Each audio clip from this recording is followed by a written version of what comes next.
Hola, ¿qué tal? Vamos a continuar con el mismo tema. Ya para mañana va a ser muy diferente todo.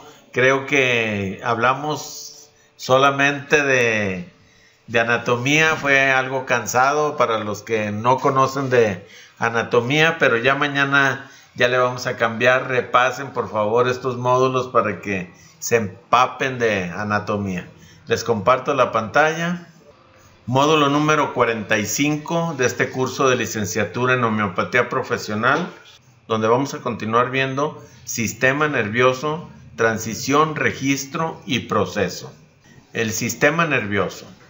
El sistema nervioso está constituido por el tejido nervioso del organismo y los elementos de soporte asociados. Desde un punto de vista estructural o anatómico, el sistema nervioso se divide en dos: el sistema nervioso central, CNC, y el sistema nervioso periférico, CNP.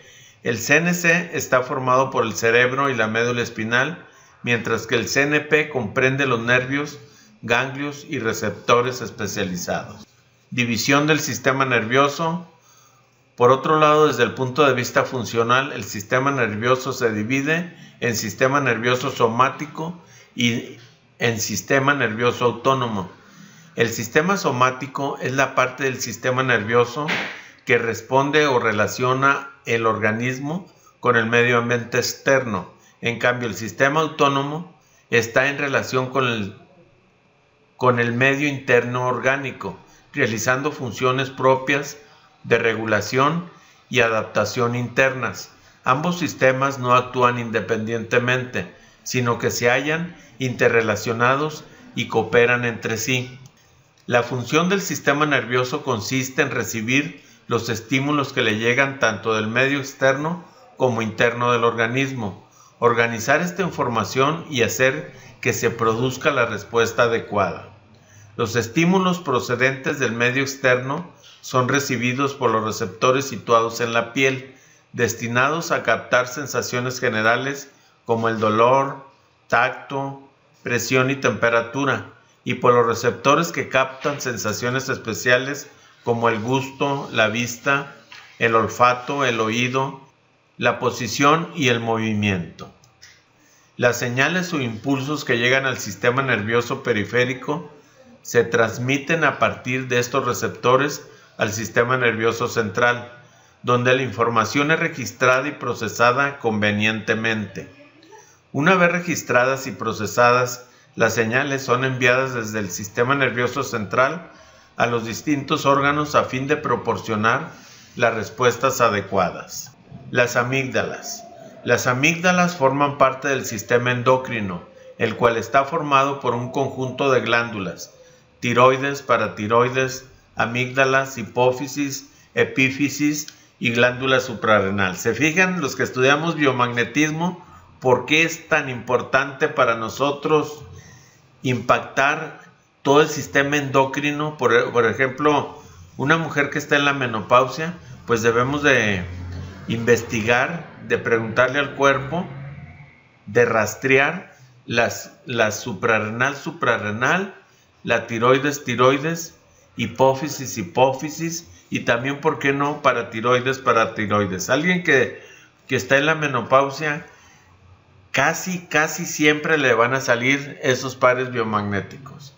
Hoy en día se sabe que el hipotálamo es el responsable del control de la secreción hormonal y a su vez las hormonas afectan el funcionamiento del sistema nervioso. Por este motivo, al conjunto de los dos sistemas se les denomina sistema neuroendocrino.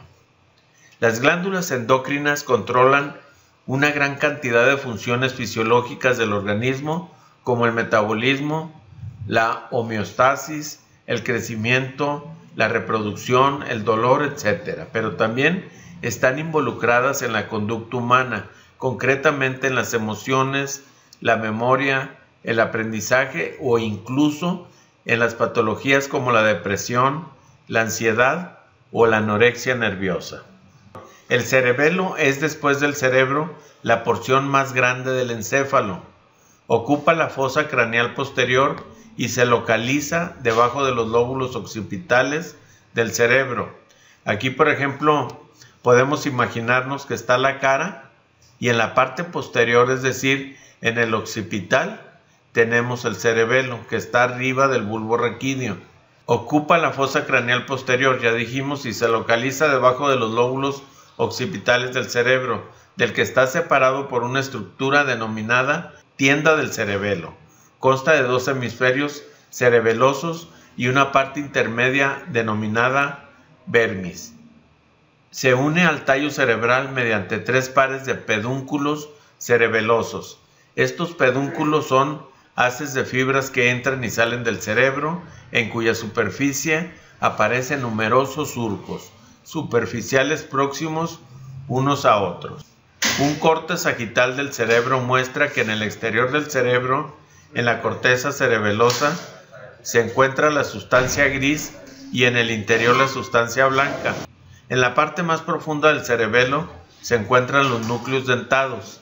El cuarto ventrículo ocupa una localización inmediatamente anterior al cerebelo. Aspecto microscópico. La corteza cerebelosa se divide en una capa externa o molecular y una capa interna o granulosa. Entre ambas capas aparecen unas células denominadas células de Purkinje. Aunque las células de las 2 capas cerebelosas corticales son de pequeño tamaño, no por ello dejan de ser neuronas, también se halla presente en la neuroglía. Funciones del cerebro. El cerebro desempeña un papel regulador en la coordinación de la actividad muscular, el mantenimiento del tono muscular y la conservación del equilibrio. El cerebelo precisa estar informado constantemente de lo que se debe hacer para coordinar la actividad muscular de manera satisfactoria. A tal fin recibe información procedente de las diferentes partes del organismo. Por un lado, la corteza cerebral le envía una serie de fibras que posibilitan la cooperación entre ambas estructuras. Por otro lado, recibe información procedente de los músculos y articulaciones que le señalan de modo continuo su posición. Finalmente, recibe impulsos procedentes del oído interno que le mantienen informado acerca de la posición y movimiento de la cabeza. El cerebelo precisa, pues, toda esta información para poder llevar a cabo las funciones que le son propias. Para que vean cómo exactamente funciona nuestro cerebro. Vamos a vivir una sola vez y sin saber cómo está nuestro cuerpo. Por eso es importante estudiar anatomía, fisiología y también patología. O sea, esta última es de cómo curar nuestras enfermedades a través de la medicina alternativa de alta escuela. La corteza cerebral. La corteza cerebral es la parte más voluminosa del encéfalo, una hendidura profunda denominada cisura longitudinal lo divide en 2 hemisferios, derecho e izquierdo.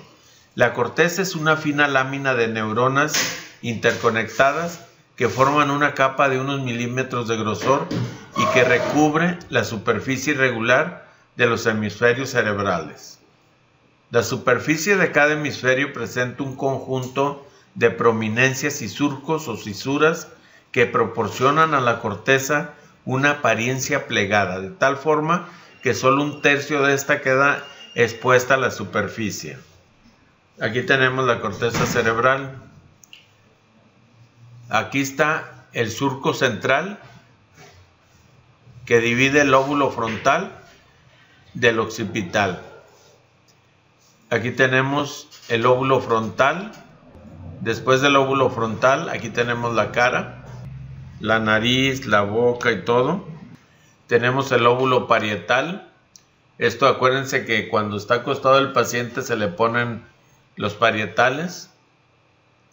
Más abajo tenemos el lóbulo occipital y tenemos el lóbulo temporal. Aquí están las orejas.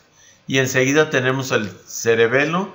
Y más abajo del cerebelo tenemos el bulbo raquídeo y es ahí ya donde comienzan las cervicales. Surcos. 3 de estas cisuras sirven para delimitar ciertas áreas del cerebro. Son, primero, surco central o cisura de Rolando. 2, surco lateral o cisura de Silvio. Y 3, surco parieto-occipital. Las eminencias situadas entre los surcos reciben el nombre de circunvoluciones o pliegues. La circunvolución central anterior se sitúa por delante del surco central y la circunvolución central posterior se coloca inmediatamente detrás del surco central. Otros, Katie, Rubí y Gerald, gracias por asistir al curso. No se pierdan ni mañana ni pasado. Gracias para que estén aquí conmigo, ¿eh? Los quiero mucho a todos. Bye.